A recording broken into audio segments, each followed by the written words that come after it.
Before we start, Miss Carlene, first I wanted to take this moment to express my gratitude to Miss Carlyn Santos for accepting my invitation to be interviewed as a resource speaker for the topic project management. And I really look forward to your insights about your experiences and expertise in managing projects. And I'm very, very excited to hear about your story. So, Miss Carlene, it is such a privilege to be able to do this interview with you. Can you please tell us something about yourself? All right. Well, my full name is Carlyn Santos. I am based in San Francisco, California. My current position is I am a senior director for Jones Lang LaSalle. JLL is what we're widely known for. We are the second biggest commercial real estate firm in the world. So we have offices all over the world. My particular department is work dynamics. What that means is I manage hard services, structural, mechanical, electrical, plumbing services for high performing buildings. I am currently in the Genentech account. Genentech is under Roche. We are the third biggest pharmaceutical life science firm in the world. I'm in a big market. We're the life science hub. So my current duties basically includes project management, um, facilities management for 1.4 million square footage of, again, high performance buildings. Before my current position, I was a project director for Turner and Townsend, another big consulting firm, and I handled commercial construction projects, mostly in life sciences industry. So that's my project management experience. I think I've held every position there is as a project manager, project coordinator, assistant project manager, senior project manager, and now director. So that's my professional background and where I work. Can you please describe the typical day as a project manager? So, what were you doing on a typical day? Yeah, so it varies, right? So there's no such thing as typical in project management, right? I mean, you have your typical stages of project management. You got your project initiation to your closeout, right? But if we're gonna talk about what's a typical day for me as a project manager, right? Um, I will not say typical because no day is the same. Mostly because that's the nature of projects, right? It fluctuates. Your work streams fluctuate. But in a nutshell, a lot of my day is spent on reading documentation. So project hinges on the success of a project hinges on how well you document things, right? When I say how well you document things, how well you document the task, who's responsible for those tasks, how well you manage the schedule, right? So all of those, if I can put it into one word, it's all documenting things, right? So um, as a project manager, I believe, you know, a successful day is like 60% just going over whatever emails, documentation, communication you have pertaining to the project. What are the things that you enjoy about managing projects? Um, Everything actually. So I like hectic schedules. So one of my so when I was climbing the ladder, one of the things I was known for is quick turnaround projects, right? So my first few projects, and I can say that's where I learned, are industrial commercial projects. So what that means is um, just to give you a better background or a better context of what I do is, you have a landowner, right? They're trying to have their land leased for 10 years. And we're not talking about leasing a small store. We're talking about football-sized stadiums, right? Of warehouses. So the clients we have are Amazon, Google, things like that. So in that specified amount of time, let's say 9 months, I need to get the building, the land ready for construction, and then completely turn it over to the client, to the lease owner, to the lease. leasing agency, or at least the client. I normally call them the client.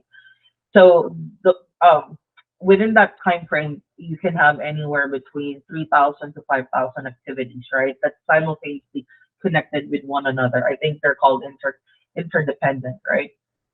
So that's a fast-paced project, right? So I like those types of projects. So if you ask me what I like about managing projects, I like the ever-changing nature of it. It's never monotonous, right? One day you're trying to haggle, a pricing for your engineering firm. The next you're trying to get a concrete pour out, right? At least in my world, right? So it's never the same thing.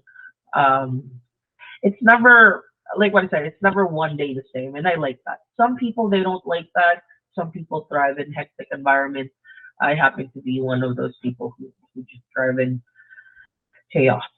How about the things that you don't really like about managing projects, and how do you manage them? So speaking strictly about my industry, right?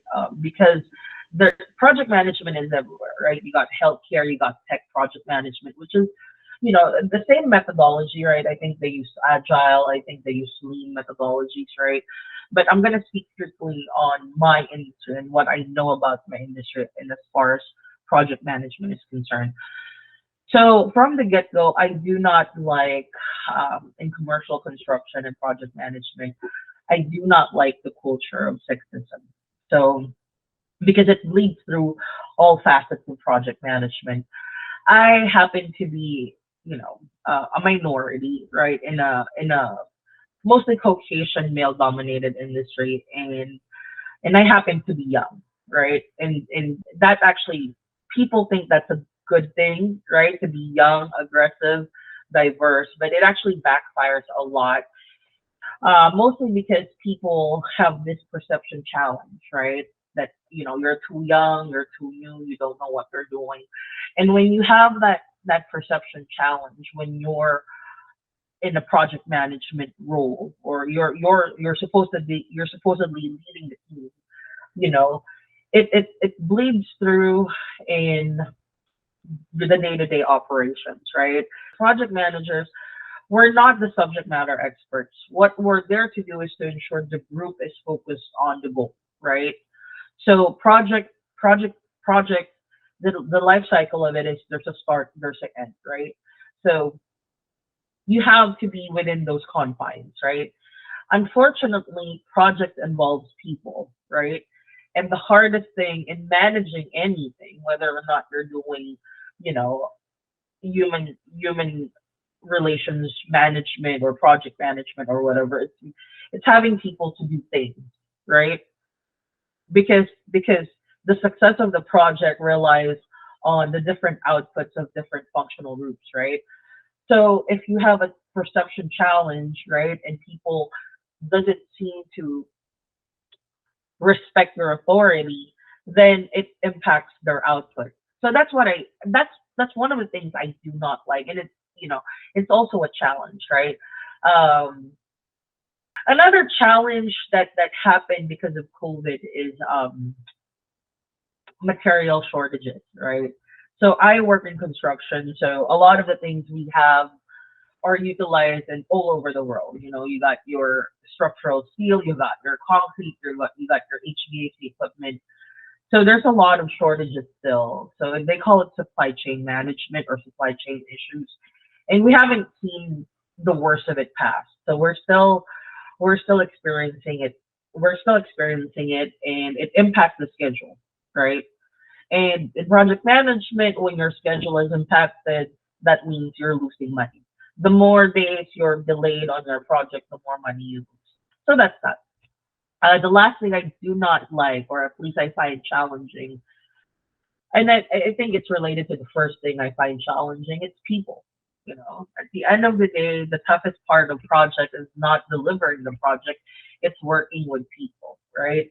Because you're going to see a lot of demands, a lot of constraints, stemming from as simple as somebody doesn't understand their role, or it's as complex as the client is not, how do I say it, flexible in how you can deliver the project to stick within your specified timeline. So that's that. There's I could talk about it 24/7, but those are the three main challenges for me right now at least, right? So I work in STEM. STEM is very chauvinistic in nature, science and technology, right? And then you got the material constraints, and then you got the people. So that's a challenge. How do you handle your teams and how do you manage also difficult stakeholders? So again, the beauty of project management is you can actually control that by documentation, right? So in project management, you have your project charters, you have your work breakdown structure. You can go to the granular to a point where if you don't need to talk to somebody, right, you can make it that point, but that backfires most of the time. So number one, let's break down the question, right? How do you handle your teams, right? So a good project will have a clear structure of what each team member is supposed to do and how they communicate all the way to the top, right? All the way to your executive level, right? So from the get go, I like my charters really clean cut. I like everything well defined. So that's how I manage the team, right? By having well defined roles and tasks and goals. How do you do that? That's a lot of preparation, right? Even so, if so, project managers, they're there from start to finish, right? So at the start of the project, you have to have a lot of brainstorming sessions, right? What makes your team? What comprises your team? How much manpower do you need, right? How much human capital do you need to deliver the project? So that all goes into preparation. So easily answered, how do I manage my teams? By giving them well-defined tasks, roles, and action items and deliverables. How do you manage difficult stakeholders? Communication, over communication. I mean, I wish there's like a scientific way to manage people, right? But no, it all boils down to how you communicate, right? So a lot of people think I do something special. I don't. At the heart of it all I do is send people email after email like, hey, this is the need I have, this is what you can do, this is the issue, and this is the solution that I have. So I over communicate any issues, any problems, even any achievements we make. And that makes it easier to manage, quote unquote difficult stakeholders. How about managing different cultures, teams with different cultures of people in it? Do you notice some differences in approach if you handle teams with different cultures? All right. So, full transparency, I've never managed an Asian team. What I mean by that is I've most of my professional experience relating to project management is here in the United States, right? So culturally, I don't know how Filipinos would react to somebody who looks like me, right? Who's like, I'm 35, I'm very young, I'm very aggressive, right? And people, that's a mixed bag, right? Some people like that, most people don't. So, how do I manage across different cultures? So I lead a 28 technical team right now. Most of them are Caucasian, right? Caucasian engineers, and a little portion of them are Hispanic and Asian. Um, there's no right or wrong way to handle people, I think. Um, but you have to always respect people. When I say you have to respect people, it's not just culturally how they are, right? You know, you have to know a little bit about the people you manage. Example, I have a Jewish colleague in my team, right? And there's days where he's not going to deliver because his religion prevents him otherwise, right? And I have to be understanding of that. So if I have tasks that, let's say, will bleed through the weekend, I don't I don't give that task to my Jewish counter or my Jewish colleagues, right? Um, so that's that. did you notice some differences in approach when handling things with different cultures? Yeah, absolutely. So people respond more to old white men than to me. So that's a cultural challenge, and that's always been an ongoing challenge. Like I have noticed some people, my age, they're not in leadership position, but people seem to think their opinion matter more just because of the color of their skin, and it's very prevalent still, even here in California where we have a liberal job market. It's still that. Um, yeah, but at the end of the day, people who deliver the project, they're the ones who goes up the ladder, right? But what's on the other side of that word delivery? That's where all the hard work, tears, everything, right? That's where it is. Uh, so yeah, I mean, it sounds so easy when I talk about it, but it's not. But you have to enjoy the ride, you know. And sometimes it's a roller coaster. Sometimes it's driving Miss Daisy. Sometimes it's like a teacup ride in Disneyland. But you just have to enjoy everything. Can you let us know how you became a project manager and what motivated you to pursue this profession? I didn't really pursue project management, right? So 8 years ago, I was in the office. I was an admin in an office, and I just I hated not being able to do. I hated not completing things, mostly because it impacts my life outside of the office, right? So for me, I'm just like, okay, let me just finish it. Let me make a phone call. Let me get this done for you. And then my first boss eventually saw that, hey, maybe I have a knack in project management. So he offered me a role as a project engineer. And the next thing I know, within a year, I got promoted to PM. And then the next year, I got promoted to a bigger position. And here I am. So it didn't really motivated me. I mean, having a project management career is not something I'm heavily motivated on. It just happens then that I moved up, you know. So I am not an engineer. My background is very far from construction. My background, similar to Val, is we did consular and diplomatic affairs, right? Political science, international relations, right? So, in terms of the technical aspects of my career nowadays, there's no correlation to what I've studied, right? But, but one thing remains. It's contractual knowledge, right? Because everything is tied to a contract, right?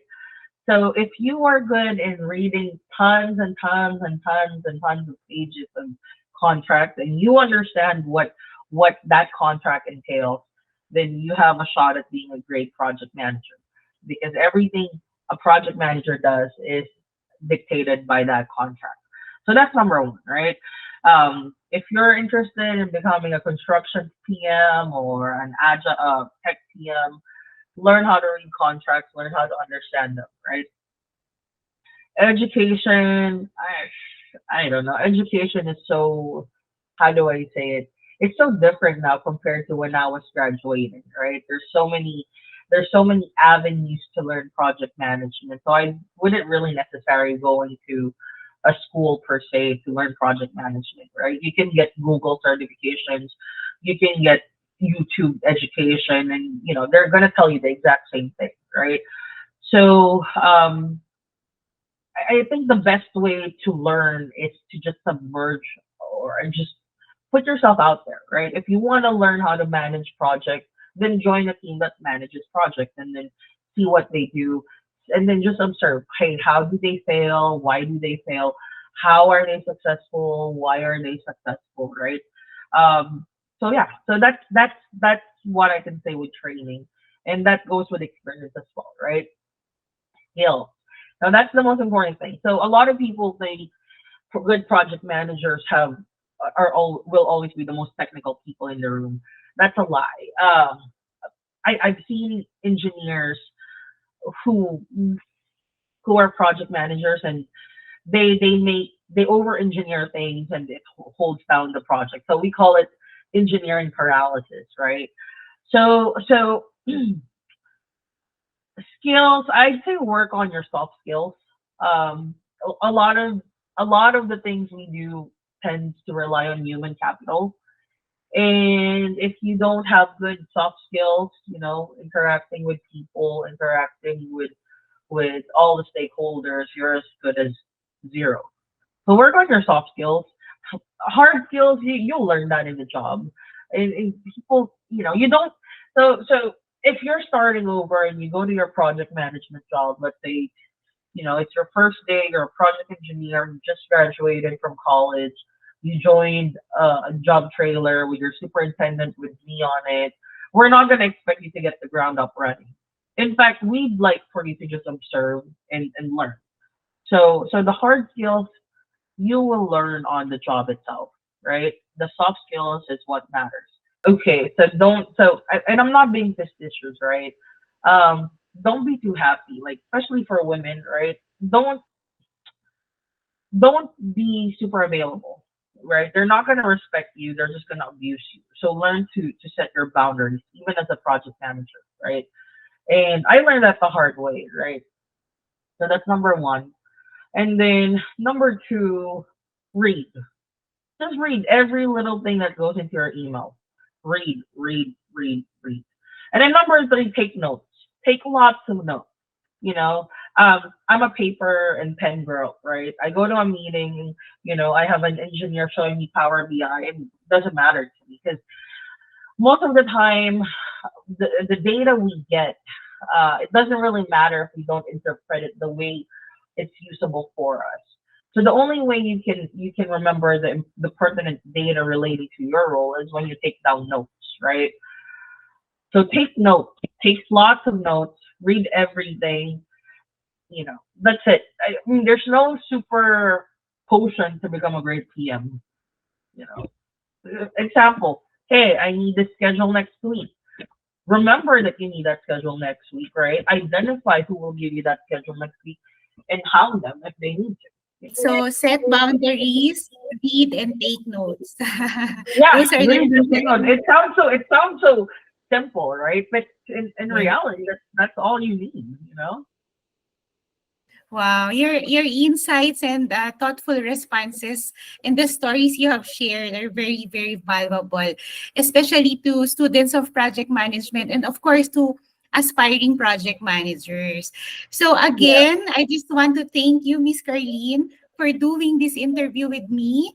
I'm sure your valuable contribution will undoubtedly have a positive impact on aspiring project managers and professionals in the field. And I'm sure it will also serve as a guiding light for those seeking to navigate the complexities of project management successfully. So again, Ms. Carlene, I just want to thank you and wish you the best in your future endeavors. Thank Thank you. you.